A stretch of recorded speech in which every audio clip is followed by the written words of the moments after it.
send those people our way. Our last canine guest is Mercedes. And Mercedes is an 8 to 10 month old pug Pomeranian mix. She's from a farm in Jefferson. And I was very excited to meet her because I know her sister, her real sister. Her sister has a squished in pug face, but is just about the same size and same type of coat, same color. And that dog lives with a little 9-year-old boy in Pennsylvania. And she is a wonderful little dog, very, very smart. And so I am assuming that Mercedes, since she has the same family background, is going to be just as great. I also know the uncle of this dog, who lives on a horse farm, or goes to a horse farm off Thurston Road, lives with his owner off-site, but the owner boards her horse there, and he goes on trail rides with the owner and her horse. So these little dogs are very popular in Frederick.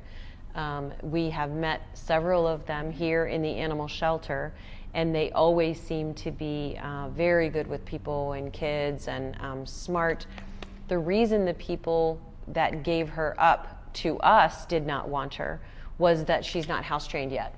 And at 8 months old, living outside on a farm, she may not know the rules of don't go to the bathroom in the house. So it will not be hard to house train her, and what that will require, you've all heard me talk about it before, is keeping her on a leash in the house for 3 days and putting her in a crate when you are not able to hold on to that leash, like when you're sleeping, eating dinner, or something like that. She should also be in the crate 5 times a day for no reason, because as we talked about earlier with Shelby number 1, you don't want her to think the crate is a bad thing. It has to just be a random happening. So thank you for joining us on Pet Pals. I hope that we have shown you an array of animals that we have at the shelter and encouraged you that if you're looking for a family pet, you should check out the shelter first. We don't always have what you want, and certainly there are purpose-bred dogs in the county, Catoctin Kennel Club and various breeders, as well as cats. We know you don't have to come to the shelter for your pet, and we appreciate everyone who's willing to come here and at least see if we have what you want.